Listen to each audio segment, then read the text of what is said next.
Wuhan virus के कारण चीन पूरी दुनिया से अलग थलग पड़ चुका है। इंपोर्ट और एक्सपोर्ट रसातल में जा रहे हैं।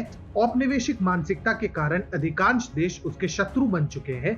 चीनी उत्पादन का वैश्विक स्तर पर बहिष्कार किया जा रहा है और चीन में बसे कई विदेशी कंपनियां अब या तो एक नए देश में बसना चाहते हैं या फिर अपने मूल देश वापस जाना चाहते हैं। परंतु अब स्थिति ऐसी बन चुकी है कि अलीबाबा और टिकटॉक जैसी चीनी कंपनी भी चीन से नाता तोड़ने में लगी हुई है। अभी हाल ही में अलीबाबा कंपनी के सीईओ जैक मा ने घोषणा की थी कि वे संकट की इस घड़ी में दुनिया की मदद के लिए आगे आएंगे और स्वास्थ्य सुविधाओं के साथ साथ वैश्विक स्तर पर जॉब्स के लिहाज से भी सहायता करेंगे। जैक मा ने कुछ महीनों पहले इसी परिप्रेक्ष्य में एक बयान में कहा था कि यह महामारी खत्म करना किसी एक देश के बस की बात नहीं है। इसके अलावा अलीबाबा का e commerce wing Ali express ने कहा है कि वे अगले कुछ महीने में अपने ऑपरेशंस को बढ़ावा देना चाहते हैं और वैश्विक जॉब संकट में कमी को पाटने हेतु वे 1 लाख से अधिक कंटेंट इन्फ्लुएंसर को इतना शक्तिशाली बनाना चाहते हैं कि वे खुद लाखों की संख्या में दुनिया भर के लोगों के लिए रोजगार आकर्षित कर सके। अब इसका क्या अर्थ है? इसका अर्थ स्पष्ट है। अलीबाबा इस निर्णय से एक तीर दो निशाने वाले कहावत सिद्ध करेगी।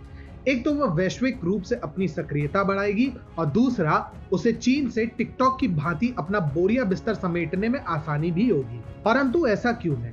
ऐसा इसलिए क्योंकि जिस तरह से वुहान वायरस चीन की कृपा से दुनिया भर में फैला है, उसके कारण न सिर्फ चीन से व्यापार करने से पहले कोई भी देश 10 बार सोचेगा, अपितु अधिकांश विश्व ये महामारी खत्म होने के पश्चात चीन को कहीं न छोड़ने के लिए कमर कस चुका है। ऐसे में अब अलीबाबा और टिकटॉक जैसे चीनी कंपनी भी अपने ऊपर आंच न आने देने के चक्कर में चीन छोड़ने के लिए उतारू है। अभी कुछ ही हफ्तों पहले प्रकाशित रॉयटर्स की रिपोर्ट के अनुसार टिकटॉक के स्वामित्व संभालने वाली बाइट डांस कंपनी ने अपनी सक्रियता चीन से छोड़कर अमेरिका में स्थानांतरित करने का निर्णय लिया है। बाइट डांस ने यह निर्णय इसलिए लिया है ताकि वुहान वायरस से उबरने के बाद जब दुनिया भर के देश चीन पर कार्रवाई करे तो उसकी आंच उसके कंपनी पर ना पड़े। इसीलिए बाइट डांस अपने गैर चीनी उद्योगों को चीन से निकालने के लिए दिन रात एक किए पड़े हैं। इसी परिप्रेक्ष्य में कुछ हफ्तों पहले डिज्नी कंपनी के स्ट्रीमिंग प्रमुख केविन मेयर से न सिर्फ बातचीत की गई है, अपितु उन्हें बाइट डांस के कुछ कार्यों को संभालने के लिए निमंत्रित भी किया गया है। वैसे भी टिकटॉक ऐप पर चीन के लिए काम करने, यूजर डेटा को चोरी छुपे चीन की सरकारी एजेंसियों को सौंपने के आरोप लगे हैं। ये न सिर्फ यूजर्स की निजता का हनन है, अपितु कई देशों के लिए राष्ट्रीय सुरक्षा के लिए भी बहुत बड़ा खतरा है। इसके अलावा टिकटॉक पर चीनी प्रभाव इस हद तक है कि चीन की सरकार ये ऑर्डर दे सकती है कि वह क्या कंटेंट चला सकती है और क्या नहीं। द गार्जियन ने अपनी एक रिपोर्ट में इस बात पर प्रकाश डाला है कि कैसे चीन टिकटॉक पर कोई भी ऐसा कंटेंट हटाने की क्षमता रखता है जो चीन विरोधी है। आग से खेलने का परिणाम अक्सर घातक होता है और शायद ये बात अब चीन को भली भांति पता चल चुकी होगी।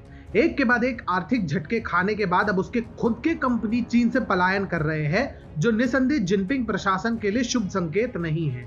जिस तरह से दुनिया भर में चीन की लापरवाही और उसकी नीतियों को आलोचना झेलनी पड़ रही है, उसका प्रभाव अलीबाबा और टिकटॉक पर भी पड़ रहा है। ऐसे में लगता है कि इन दोनों कंपनियों ने चीन और कंपनी में से अपनी कंपनी को बचाने का विकल्प चुना है।